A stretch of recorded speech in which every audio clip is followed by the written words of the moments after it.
Hello, everyone. My name is Elena Lumen, and I am an astrologer and teacher of Horary and electional astrology. And in this short video, I would like to share with you an interesting and kind of straight example of how I answered the question about scam. In the news, I read so much information about scams getting more and more sophisticated, and the AI is being used. And so I think astrology provides a wonderful tool for the astrologers, right, and for the students to fight with the scam, right, to fight with dishonesty. So in this situation, a friend of mine wrote to me. She was active and publicly commenting on various political sites on Telegram, an app Telegram, and someone reached out to her in private messaging and said he was a wounded soldier, kind of sandwiched between the two different countries. This is in Eastern Europe, right, in Ukraine and Russia war. So he was kind of lost, without the documents, wounded, and he didn't really have money or the ability to get help, and he really needed help. And all of this was accompanied by videos and photographs of a pleasant-looking guy, a man sitting with a cat on his lap. Videos, he spoke with a pleasant voice, and to top it off, he said that he spoke at a popular YouTube channel, so he's a real person, he's not a scammer.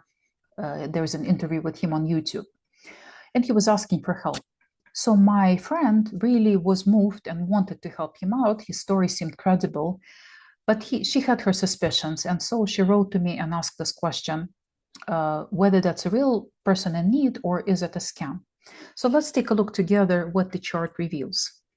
So my friend is the querent, and Virgo rising shows her and her practical concerns, and maybe some worries as well. And Virgo is ruled by Mercury, and we find her significator in the 8th house in detriment, in debilitated state. So from the get-go, these are not the good signs. According to traditional astrology, if the Lord of the Ascendant is in the 8th house, querent is driven with worry and an anxiety. Sure, she was worried about losing the money on the one hand or being manipulated on another hand, but in general, that's not a good sign when a person is concerned with some kind of dishonesty and they already have the worries to find it in the confirmation in the Horary chart. More so, Mercury has separated from Saturn and was applying to Neptune, which further amplified confusion, fogginess, that she doesn't really see the full picture. If we look at the guy who reached out to her, we can take the 7th house, and Jupiter rules the 7th house. We see that the plural mutable sign is here, Pisces, and Jupiter is placed in detriment and also in the plural sign of Gemini, which suggests it's not one singular person. Perhaps there's a group of people who work together.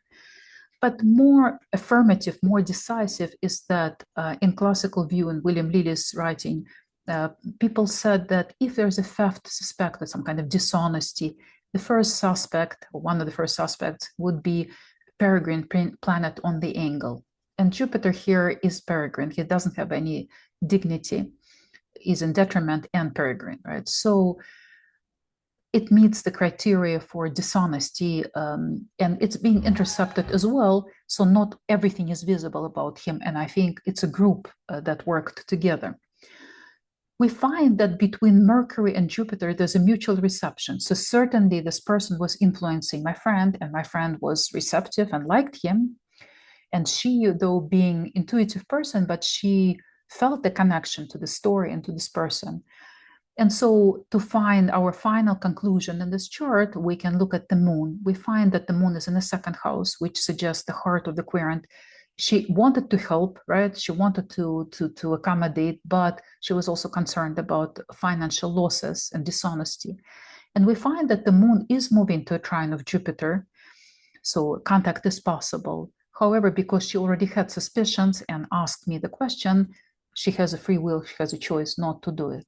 So after analyzing this chart this way, it was clear that it's a scam attempt.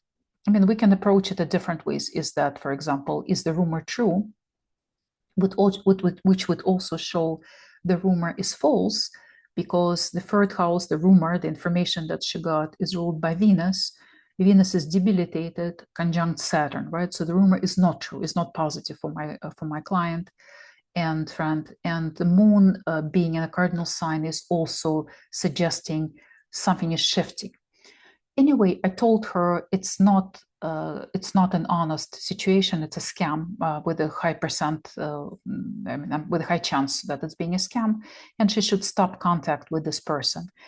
And she told them that she's not able to send the money right away, which was followed by increased pressure on her. Oh, we need it urgently, or I need it urgently, please. I'm in a desperate position, which is one of the methods the scammers use. And the final resolution came the following day. I told her not to contact this person, and she blocked them eventually.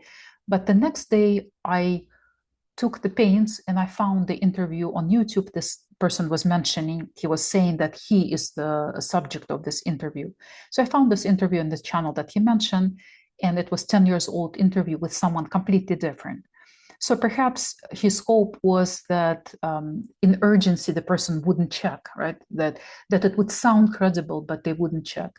Anyway, this situation resolved, but I hope you find it interesting and it will be helpful in your practice, or if you have questions or your own doubts, if someone is trying to scam. All right, and so if you like this work, and in my work, I encourage you to check International Academy of Astrology and upcoming class on Horary, intermediate Horary astrology. Thank you.